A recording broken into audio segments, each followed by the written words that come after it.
Lahat po ng klase ng halaman, pag problemado po yung dahon, problemado din ang bunga. Ngayon, kasi problemado yung dahon, maglalagay tayo ng urea. Okay. Sir, di ba maglalagay tayo ng urea?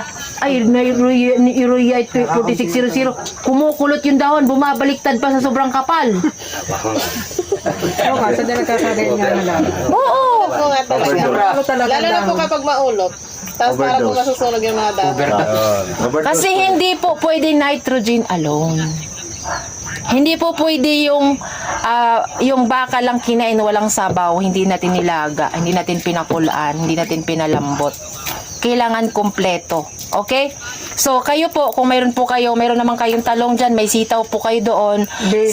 Beans doon. Ito po'y napakaganda kasi mataas yung calcium, boron, at zinc.